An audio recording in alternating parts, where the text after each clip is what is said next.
ইবাদত ওইটাকে বলা হয় যেটাকে আনুগত্য। আনুগত্যের নাম হলো ইবাদত। ইবাদত নামাজের নাম না, রোজার নাম না, তাসবিহ জিকিরের নাম রোজা নয়। কিসের নাম ইবাদত? আনুগত্যের নাম। বলে এটা আবার কেমন করলেন? নামাজ রোজার নাম ইবাদত না, শুধু নামাজ ইবাদত না, ওইটা যখন আল্লাহর আনুগত্যের সাথে যুক্ত হবে তখনই নামাজ হবে। উদাহরণ নেন, সূর্য যখন উঠতেছে নামাজ পড়া কি নেকির কাজ হবে না গুনার কাজ হবে? তাহলে নামাজ পড়ে আপনি গুনাহগার হইতেছেন না? হইতেছেন? তাহলে নামাজ ইবাদত হয় কেমনে? কথা বুঝতে হইবে। আচ্ছা, রোজা রাখা যদি শুধু রোজা রাখাটাই যদি ইবাদত হতো তাহলে ঈদের দিন রোজা রাখা জায়েজ আছে? ঈদের পরের দিন মানে কোরবানির ঈদের পরের দিন কেন? আল্লাহর আনুগত্য নাই দেখে। আপনি নির্দিষ্ট সময় পরে গিয়ে যদি হজ করেন ওটা কি হজ হিসেবে গণ্য হবে? হবে না। এই জন্য প্রত্যেকটা কি, আপনি যদি ইস্তেঞ্জার সময় যদি জোরে জোরে জিকির করেন সেটা কি ইবাদত হিসেবে গণ্য হবে না নাফরমানি গণ্য হবে? সেটাই তো। আনুগত্য কাকে বলে, মানে ইবাদত কাকে বলে? ইবাদত হলো ঠিক এই মুহূর্তে আল্লাহর হুকুম কি, ফরমান কি, সেটা পালন করার নামই হলো কি ইবাদত। হ্যাঁ হ্যাঁ, দেখুন দেখুন, বিনা কারণে এক ওয়াক্তের নামাজ আর এক ওয়াক্তে নিয়ে আদায় করা গুনাহ হবে কি হবে না? গুনাহ হবে কি হবে না? হবে না?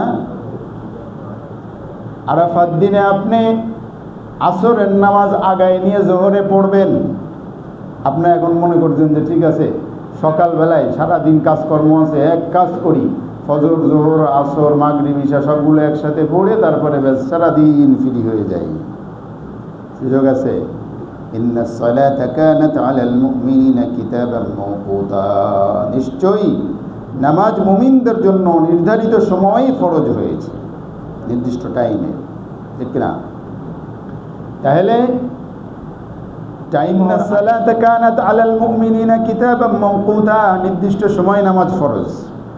তাহলে আগেও পড়া যাবে না। আগে পড়লে আদায় হবে? আগে পড়লে কি আদায় হবে? হবে না। আর পরে পড়লে কি হবে? কাজা হওয়ার গুনাহ হবে। কিন্তু আরাফার দিন জোহরের ওয়াক্তে আসর পড়তে হয়, জোহর আসর একসাথে জমা করে পড়তে হয়। আর রাতের বেলায় মাগরিবের সময় হয়ে গিয়েছে, মাগরিবের নামাজ পড়া যাচ্ছে না, এশার ওয়াক্তে গিয়ে মাগরিব এশা একসাথে পড়তে হবে। কেউ যদি পড়ে ফেলে আদায় হবে না, হবে আবার দৌড়াইতে হবে। বুঝাতে পারছি? তার মানে হলো ইবাদত হলো ইতাআত। ইবাদত কাকে বলে? আল্লাহর আনুগত্যকেই কি বলে? হ্যাঁ, আনুগত্যের বাইরে গিয়ে আপনি নামাজ পড়বেন, নাফরমানি হয়ে যাবে। আনুগত্যের বাইরে গিয়ে রোজা রাখবেন, নাফরমানি হয়ে যাবে। প্রিয় হাজিরিন, তো বলছিলাম কোন কথা থেকে আসছিলাম যে আরাফার দিন হাজি সাহেবরা আরাফায় অবস্থানকালে রোজা রাখা মাকরুহ। আরাফার দিন রোজা রাখার যেই মাসআলা বা ফজিলত, এটা হলো কি নন হাজিদের জন্য। ভালো করে শুনেন, কাদের জন্য? অনেক হাজিরা এই দিন রোজা রাখার চেষ্টা করে, না, রোজা রাখা যাবে না। ওই দিন রোজা না রেখে, বরং কি রোজা না রেখে আরাফায় অবস্থান করে জিকির করা, তালবিয়া পড়া, দোয়া করা, এগুলোতে মশগুল হওয়াটাই হলো কি ইবাদত।